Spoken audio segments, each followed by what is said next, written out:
Una sombra se mueve en la oscuridad, una presencia que ha perdurado desde el principio de los tiempos. En las noches más negras de Egipto, una entidad recorrió la tierra, llevando consigo la muerte y el juicio. Pero, ¿quién era realmente el destructor? ¿Un ángel de la muerte? ¿El propio Dios manifestado en su forma más aterradora? Únete a Código Místico y adéntrate en los secretos más oscuros de la historia, donde el terror se encuentra con lo divino. Los misterios que nunca te atreviste a preguntar son los mismos que cambiarán la forma en que ves el mundo. Prepárate para descubrir lo oculto. Prepárate para descubrir el destructor. ¿Estás listo para desentrañar el enigma? Suscríbete a Código Místico y que los secretos del universo te sean revelados. La noche era más oscura que nunca. La atmósfera en Egipto estaba cargada, tan espesa que parecía que el aire mismo se había detenido. Los murmullos de los ciudadanos se extinguieron cuando un estremecedor viento sopló, helando la sangre de los presentes. La figura del destructor, ese ser misterioso que recorría las calles en la penumbra, estaba a punto de desatar su juicio.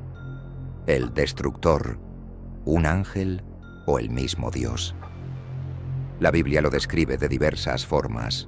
Un ángel de la muerte, un mensajero celestial ejecutando la voluntad de Dios, o incluso algunos afirman una manifestación directa de Yahvé, el Creador. Lo que es indiscutible es que este ser tiene el poder de decidir el destino de las almas. Algunos relatos hablan de un ejército de ángeles destructores, cada uno con el poder de llevar la muerte a las puertas de los impíos. Otros, sin embargo, afirman que el destructor es uno solo, una entidad singular encargada de ejecutar el juicio final. En cualquier caso, el terror que provocaba su llegada nunca fue cuestionado. Egipto, el reino bajo condena.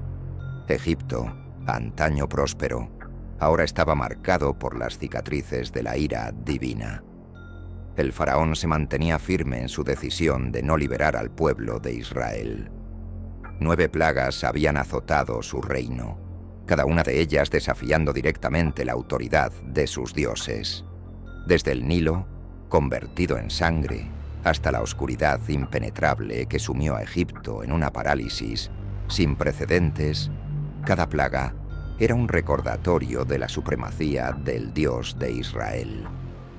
La 10ª plaga, sin embargo, era la más aterradora. El faraón no podría ignorarla, pues su propio linaje estaba en peligro. La muerte de todos los primogénitos, incluidos los de la familia real, llegaba como un golpe directo a su orgullo y soberanía. Esta vez no habría ninguna plaga que pudiera ser ignorada. Moisés, con la voz temblorosa pero firme, transmitió el mensaje de Yahvé. A la medianoche, el destructor pasará por Egipto, y todos los primogénitos morirán. Las palabras resonaron como un eco ancestral en el aire denso de la noche. Nadie en la multitud osó mover un músculo, como si el mismo cielo hubiese caído sobre ellos. En el rostro de Moisés se reflejaba el peso de un mandato divino, uno tan terrible que ni siquiera él parecía capaz de comprenderlo en su totalidad.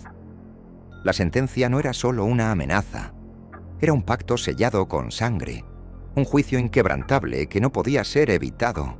El aliento se les cortaba y el miedo se colaba por sus venas, como una sombra silenciosa que lo invadía todo.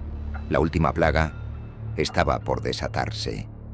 La muerte, no solo de los hijos de los opresores, sino también del linaje de Egipto, el corazón de la civilización. El faraón, con todo su poder y arrogancia, no podría escapar de lo inevitable. La ira divina, acumulada a través de las 9 plagas anteriores, finalmente encontraría su culminación en un acto tan aterrador como insondable. En ese momento, Moisés les habló con la serenidad de quien ha sido testigo de lo inconmensurable y les dio instrucciones que nunca olvidarán. La comunidad hebrea debía preparar una ofrenda especial, un cordero sin defecto, el más puro de todos los animales, sacrificándolo con el rito de la sangre derramada. Y luego, lo más importante, marcar las puertas de sus casas con la sangre del cordero. Un símbolo, una señal visible en un reino que se encontraba al borde de la condena. El destructor no podría cruzar esas puertas, pues allí se encontraría con la protección divina. Pero, ¿por qué la sangre? El sacrificio de un cordero no era simplemente un acto de obediencia, era una declaración profunda de fe. La sangre no solo significaba muerte, sino la vida que se entregaba en honor al Creador. Aquella sangre, que cubría los dinteles de las puertas, representaba la conexión entre el pueblo y Yahvé, un pacto irrevocable con el poder divino. A través de ella, el destructor se detendría, no porque el hombre lo pidiera, sino porque Dios había declarado que lo haría. Era un signo visible, una marca que diferenciaba a los justos de los malditos.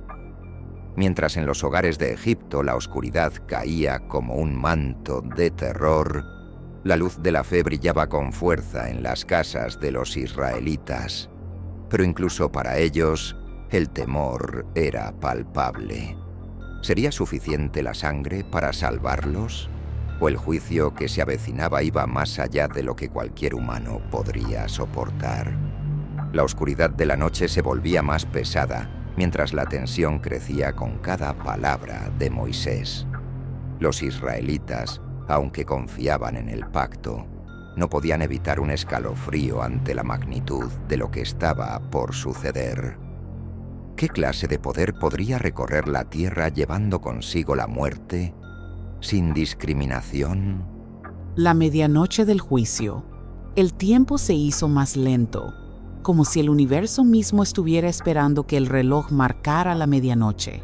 A lo lejos, el viento comenzó a soplar con fuerza. La naturaleza misma parecía nerviosa y hasta el cielo parecía retorcerse antes de la llegada de la catástrofe.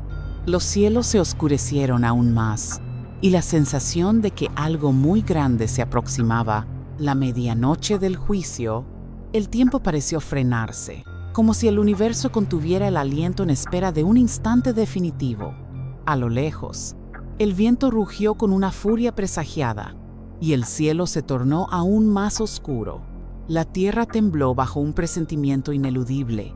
El destructor se acercaba y nadie podría hacerle frente. La noche, antaño ordinaria, ahora era la más lúgubre de todas. Egipto se alzaba bajo el peso de un juicio inminente. Para los israelitas, cuya marca de sangre anunciaba protección, no era un simple ritual, sino el sello de una voluntad divina. La 10ª plaga cayó sin estrépito, como un filo mortal. El aire se volvió denso, aplastante, y las casas permanecieron en un silencio que solo anticipaba la tragedia. En el instante en que la medianoche llegó, el viento sopló con furor renovado. Un murmullo extraño se escabullía por las calles. Una sombra alada se cernía sobre los tejados. Sin la señal de la sangre, la muerte penetraba sin aviso, dejando tras de sí un gélido abrazo final. Antaño escenario de fastuosas ceremonias, el palacio del faraón se convirtió en un mausoleo de silencios y sombras. Las antorchas que antes iluminaban los relucientes muros de piedra y realzaban los grabados dorados de los dioses, ardían ahora con un brillo mortecino. En una de las cámaras más lujosas, el primogénito del faraón yacía en su lecho de sábanas finísimas. Sin embargo, la riqueza de sus vestiduras y ornamentos se desdibujaba bajo el influjo de un frío que no pertenecía a este mundo. Sentía como si la muerte misma lo envolviera, inhalando sus últimos vestigios de vida. Sus ojos, abiertos de par en par, reflejaban un terror que resonaba en los muros, y su corazón, antaño lleno de promesas, cedió con un suspiro frágil. Cuando exhaló su último aliento, selló no solo su destino, sino la caída inexorable de la casa real. Su rostro quedó petrificado en un rictus de espanto, un testimonio imborrable de la mano implacable que se cernía sobre Egipto. El juicio final, el lamento se extendió por todo el palacio. El faraón, consumido por la derrota, abrazó su dolor con amargura. No solo su familia sucumbía, también su soberbia. La muerte, imperturbable, había irrumpido en sus muros, imponiendo un destino inexorable. En la confusión resonaba una incógnita sin respuesta. ¿Quién o qué dictaba ese fallo inapelable? Algunos hablaban de un ángel de la muerte, otros de la mano directa de Dios. Pero fuera cual fuese el origen, la voluntad divina había sentenciado a Egipto. El amanecer, cuando el sol finalmente desgarró la penumbra, su luz no ofreció consuelo alguno.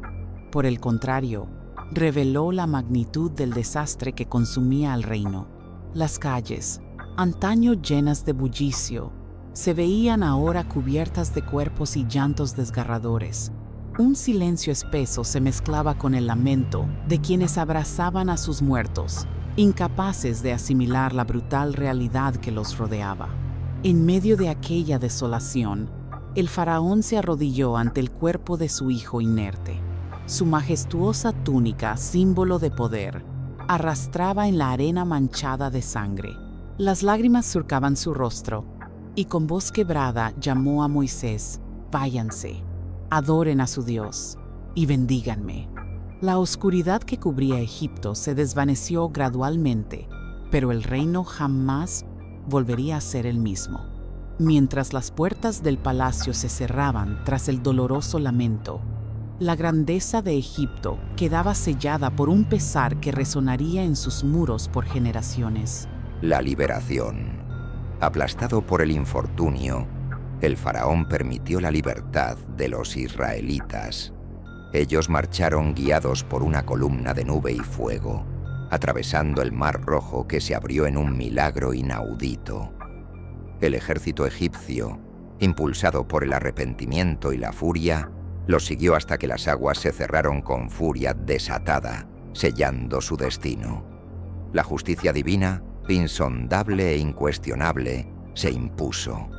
La liberación se consumó y los israelitas avanzaron hacia un futuro pleno de esperanza. Pero una enseñanza quedó escrita en cada roca de ese desierto. La justicia de los dioses es un designio incontestable. Quien en ella confíe, por más adversa que sea su senda, hallará la libertad. ¿Quién fue el destructor? ¿Qué fuerzas ocultas mueven los hilos del mundo? Si deseas develar los misterios más enigmáticos de la historia, suscríbete a Código Místico y cruza el umbral. Las respuestas acechan tras el velo. ¿Te atreves a descubrirlas?